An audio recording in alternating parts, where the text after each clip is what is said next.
Baik, perkenalkan nama saya Kelvin, NIM 170403-166.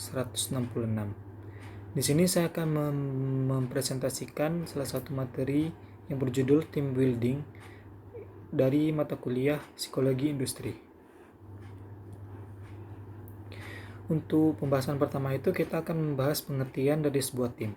Berdasarkan jurnal yang saya kutip yang berjudul Pengaruh Komunikasi, Motivasi, dan Kerjasama Tim Terhadap Peningkatan Kinerja Karyawan oleh Eva Silvani Lawasi, menyatakan bahwa tim adalah suatu unit yang terdiri dari 2 orang atau lebih yang berinteraksi dan berkoordinasi mengenai sebuah pekerjaan dan upaya-upaya untuk mencapai tujuan tertentu.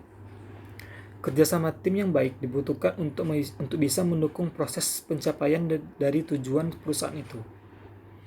Menurut Tracy pada tahun 2006 menyatakan bahwa teamwork atau kerjasama tim merupakan kegiatan yang dikelola dan dilakukan sekelompok orang yang bergabung dalam suatu organisasi. Teamwork atau kerjasama tim dapat membangun kekompakan dan dalam meningkatkan kinerja dari karyawan itu. Kemudian kita akan membahas mengenai alasan membangun sebuah tim. Berdasarkan jurnal yang saya kutip yang berjudul Membangun Kerjasama Tim oleh Sri Wiranti Setiati, menyatakan bahwa ada 4 alasan mengapa kita harus membangun sebuah tim. Alasan pertama itu, karena hasil kerja sama kelompok dapat memberikan hasil yang lebih banyak. Alasan kedua, kerja sama kelompok memberikan semangat, kepuasan, kebahagiaan bagi para anggota kelompok itu. Alasan ketiga, kemampuan perorangan dalam kerja sama kelompok dapat dimanfaatkan untuk meningkatkan kinerja organisasi dan perusahaan. Dan alasan yang keempat, keberhasilan kelompok dapat diraih melalui saling membantu antara anggota kelompok itu. Kemudian untuk manfaat dari tim itu, berdasarkan jurnal yang saya kutip yang berjudul Memimpin dan Membangun Teamwork sebagai sebuah kekuatan oleh Sutrisno, menyatakan bahwa manfaat tim itu ada 2, manfaat bagi individu dan juga manfaat bagi organisasi. Adapun manfaat keduanya itu akan saya jelaskan sebagai berikut. Manfaat pertama itu pekerjaan lebih bervariasi. Yang kedua, lebih banyak kebebasan untuk membuat dan menindaklanjuti keputusan yang benar. Manfaat ketiga, meningkatkan kesempatan untuk mempelajari keahlian yang baru. Manfaat keempat, meningkatkan komitmen terhadap keputusan yang diambil. Manfaat kelima, meningkatkan produktivitas tim kerja. Manfaat keenam, lebih fleksibel dalam operasional kerja. Dan alasan terakhir itu adalah meningkatkan rasa tanggung jawab. Nah, selanjutnya kita akan membahas mengenai syarat membangun sebuah tim. Berdasarkan jurnal yang saya kutip yang berjudul Analisis Hubungan Kerjasama Tim untuk Meningkatkan Efisiensi Kerja pada PT Mitra Samudra Wijaya Medan oleh Dina dan kawan-kawan, menyatakan terdapat ada 5 syarat membangun sebuah tim. Syarat pertama, membentuk struktur dari tim itu. Syarat kedua, mengumpulkan informasi. Syarat ketiga, membicarakan kebutuhan. Syarat keempat, merencanakan sasaran. Dan syarat kelima itu mengembangkan keterampilan. Kemudian untuk dalam jurnal yang sama dijelaskan juga bentuk-bentuk dari tim itu.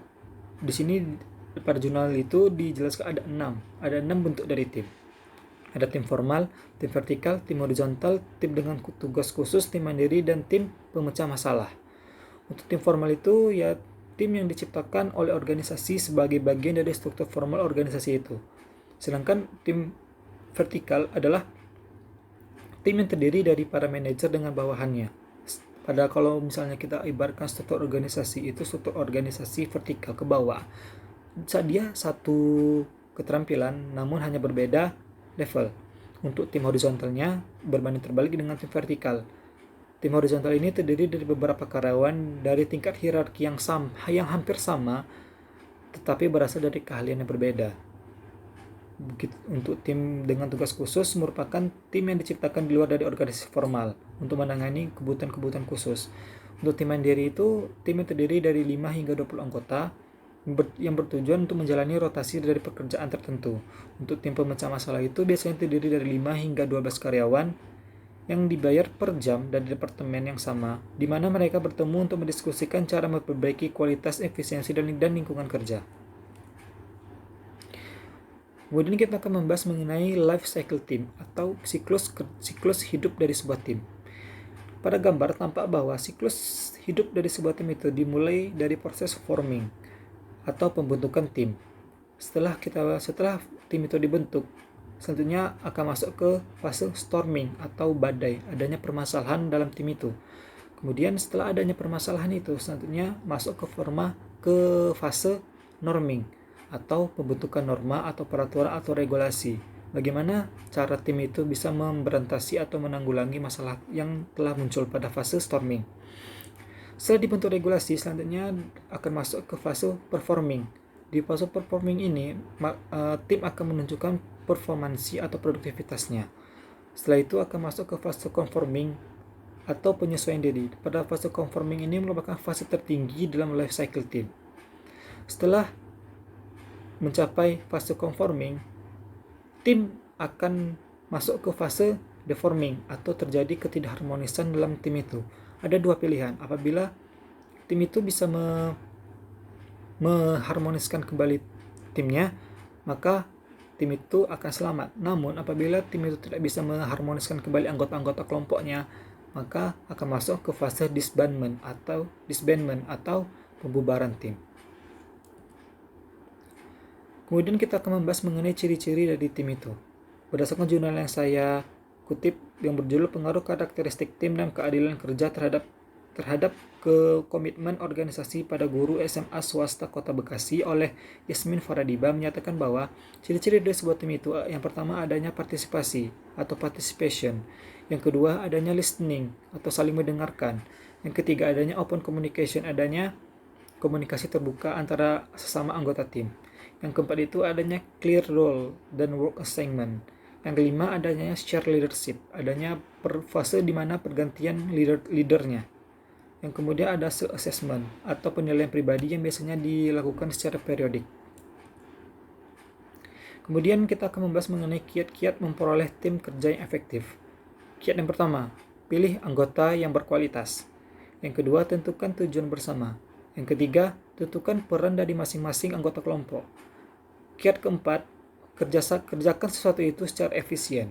Kiat kelima, ciptakan kebersamaan dan kepercayaan antara sesama anggota tim. Kemudian prinsip membina tim itu, salah satu prinsip yang bisa kita gunakan dalam membina tim kita adalah berat sama dipikul dan ringan sama dengan dijinjing. Artinya apa? Artinya dalam membina sebuah tim itu kita harus menerapkan prinsip gotong royong, di mana antara sesama tim itu kita harus saling membantu dalam menyelesaikan permasalahan. Kita tidak perlu menunggu leader atau ketua untuk membantu anggotanya, tapi kita sebagai anggota tim juga bisa membantu sama anggota tim dan juga bisa membantu ke ketua kita atau leader kita. Oleh sebab itu, mengapa prinsip ini sangat baik digunakan dalam membina sebuah tim. Kemudian kita akan membahas mengenai karakteristik dari anggota tim. Karakteristik anggota tim itu ada 4. Diklasifikasikan berdasarkan kompetensi dan komitmennya. Ada low competence dan low commitment. Ada low competence, high commitment, ada high competence tetapi low commitment, dan juga ada high competence dan high commitment. Kemudian peran anggota tim itu sebenarnya ada sesuai dengan bidang-bidangnya masing-masing. Namun secara umum peran anggota tim itu diantaranya adalah membantu terbinanya suasana keakraban dalam hubungan antara anggota kelompok. Yang kedua, mencurahkan segenap perasaan dalam melibatkan diri dalam kegiatan kelompok. Yang ketiga, berusaha agar yang dilakukannya membantu tercapainya tujuan dari tim itu. Selanjutnya, membantu tersusunnya aturan kelompok dan berusaha mematuhinya dengan baik. Demikian presentasi yang dapat saya berikan mengenai materi yang telah diberikan dalam mata kuliah Psikologi Industri. Kurang dan lebih saya mohon maaf. Terima kasih.